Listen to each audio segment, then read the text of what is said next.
Before, he apologized for taking up space after. He stopped explaining himself entirely. Same person, same life, different understanding of what the world actually rewards.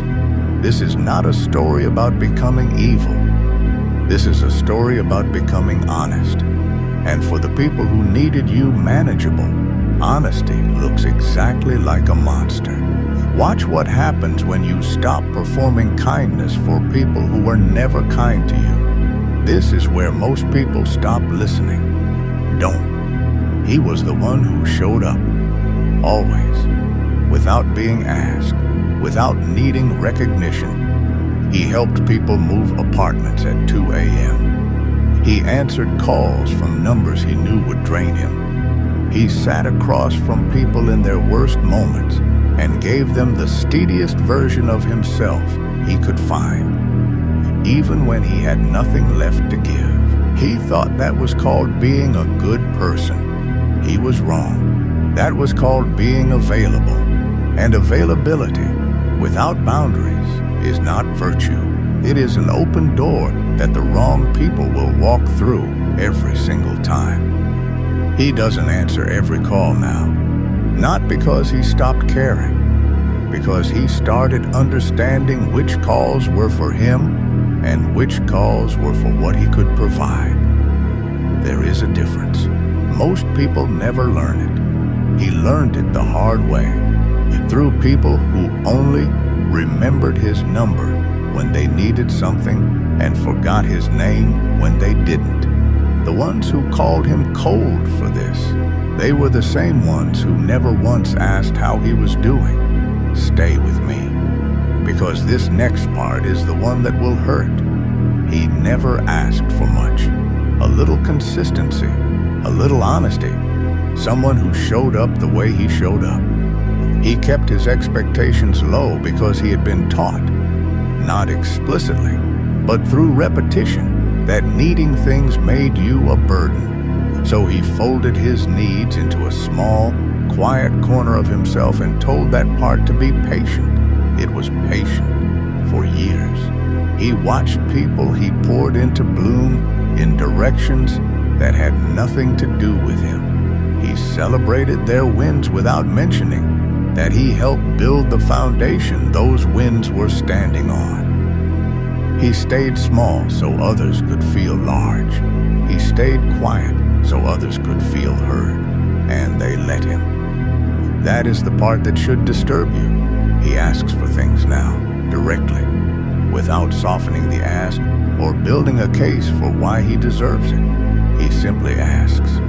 And if the answer reveals that the other person was never actually invested in him, he thanks them for the information. No argument, no grief, just data. People call this arrogance. It is not arrogance. It is the behavior of someone who finally understood that self-abandonment is not human. It is a slow erasure. And he spent enough years erasing himself for people who never once noticed he was disappearing. And here's the part nobody talks about. The science is not subtle on this. Psychologists have studied what happens to people who are consistently reinforced for selflessness and punished for self-expression. The pattern is not complicated. You learn to associate your own needs with danger. You learn to read rooms before you enter them. You learn to be whatever the moment requires. Because the one time you were yourself, something bad happened. This is called fawning, and it is not a personality type. It is a survival response that outlived the danger it was built for. The boy who learned to make himself useful so he wouldn't be abandoned is now a grown man who still flinches when someone sounds disappointed. Not because he is weak, because his nervous system was trained in an environment where disappointment had consequences. That is not a character flaw. That is a wound wearing a personality. What I'm about to say will make you uncomfortable. Good, he forgave everything. Fast. Too fast. Because conflict felt like a threat and resolution, even false resolution, felt like safety. So he swallowed things that should have been said. He let moments pass that deserved confrontation. He rebuilt bridges that the other person had burned intentionally, watching him scramble for the pieces. He told himself this was emotional maturity. It was not emotional maturity. It was fear with better branding. Real forgiveness is a choice made from a position of clarity. What he was doing was not forgiveness. It was appeasement. There is a difference. Forgiveness releases the debt. Appeasement pretends the debt never existed. And when you pretend long enough, you stop being able to tell the difference between people who earned your grace and people who simply expected it.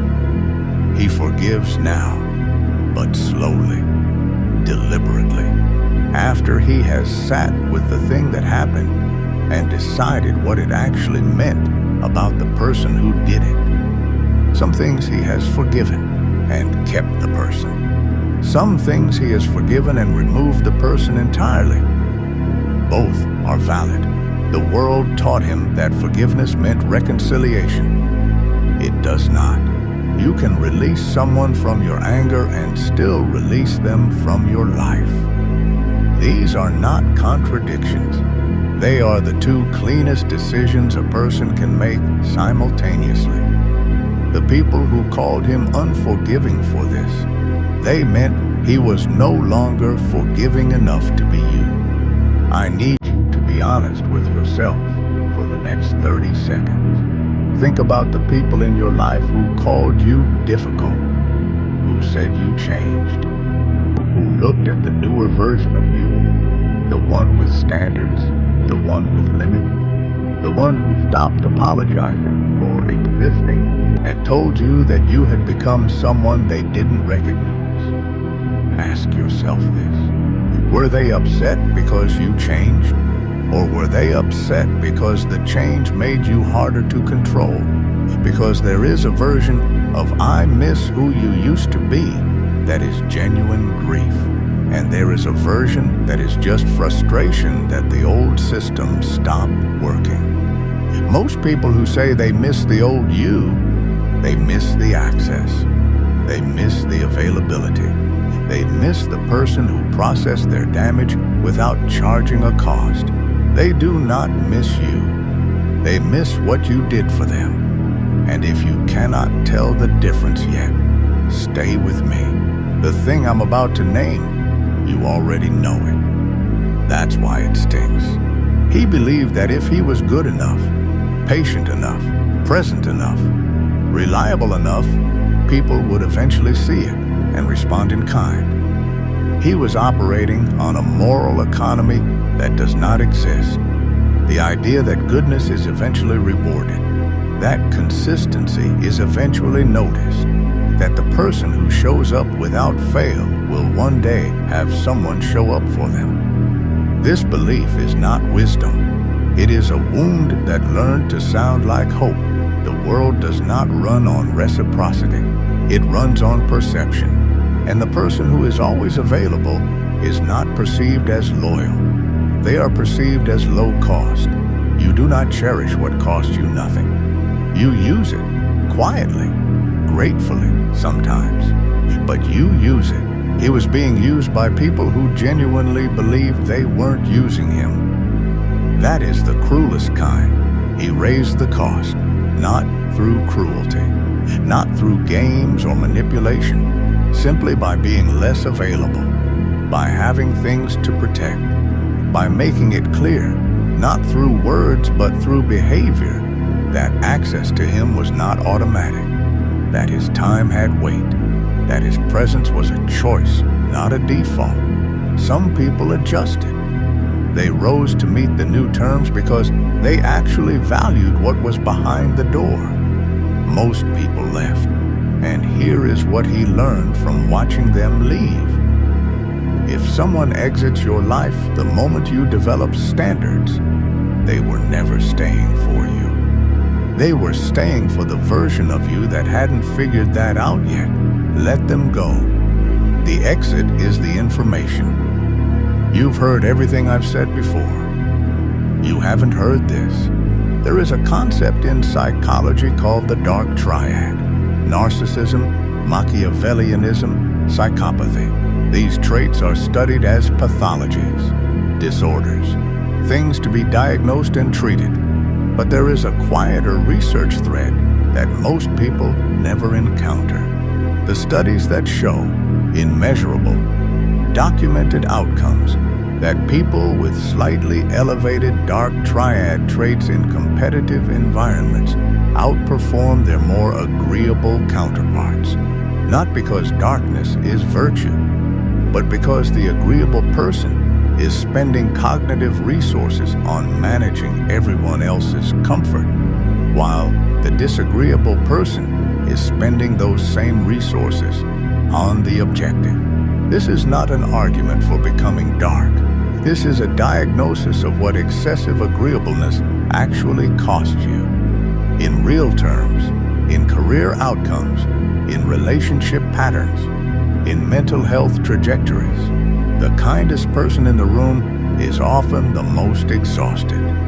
Not because kindness is draining, because performing kindness for people who do not deserve it, while suppressing every instinct that says this is wrong, that is what destroys you from the inside. You were not built to carry everyone. You were built to carry yourself. Well, and with dignity, he was buried quietly. No announcement, no ceremony. One morning the man woke up and the boy simply wasn't there anymore. Not dead in the tragic sense. Transformed, completed. The boy who tried to earn love through performance, who measured his worth in how much he could absorb, how much he could provide, how little space he could take. That boy had done his work. He had survived everything he was sent to survive, and he had passed the information forward. The man who remained carried the memory of the boy like a scar. Not with shame, with the specific kind of respect you give to something that kept you alive in conditions that required it. The boy's softness was not weakness. It was armor for a different kind of war. The man simply understood that the war had changed, and soft armor does not belong on a different battlefield. This is the part that will stay with you after the video ends. He wanted to be understood. He spent years constructing explanations for himself. His decisions, his silences, his redirections, his exits. He handed people the map to him and watched them use it to find the parts they wanted and ignore the rest. He thought if he was legible enough, someone would finally read him fully. Nobody read him fully, not because he wasn't worth reading, because people do not read what they are not looking for. And the people around him were not looking for him. They were looking for what he could be to them. There is an ocean of difference between those two searches. He stopped explaining, not bitterly, not as punishment. He stopped because he finally understood that explanation is a transaction. And he had been transacting with people who had no intention of paying. The energy that used to go into making himself understood now goes into understanding himself. The internal conversation became louder, more honest, more useful. He knows who he is now with a precision he never had when he was busy being legible to everyone else. And here is what nobody tells you about that kind of self-knowledge. It is quiet. It does not announce itself. It does not need to be validated. It simply sits in the chest like a stone, grounded, immovable.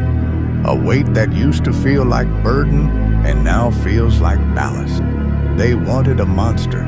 They built the conditions for one. The betrayals, the dismissals, the casual cruelties disguised as honesty.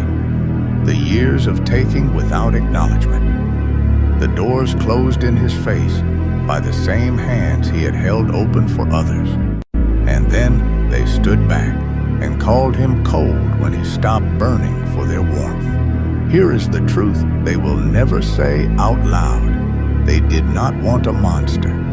They wanted someone who had no choice but to comply, someone whose damage made him dependent, someone whose kindness came from fear rather than decision. They wanted someone they could always afford. What they got instead was someone who priced himself correctly.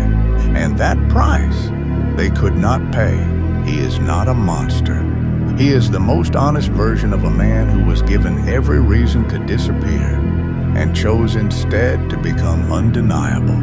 The people who called him changed were right. He changed completely, permanently, with full knowledge of what he was leaving behind, and no grief for the version of himself that got left there with it. That version served its purpose. It survived what it was built to survive. This version, this colder, quieter, more deliberate version, does not survive. It builds. And if this video found you, it did not find you by accident. You are not too much. You were too much for people with too little capacity.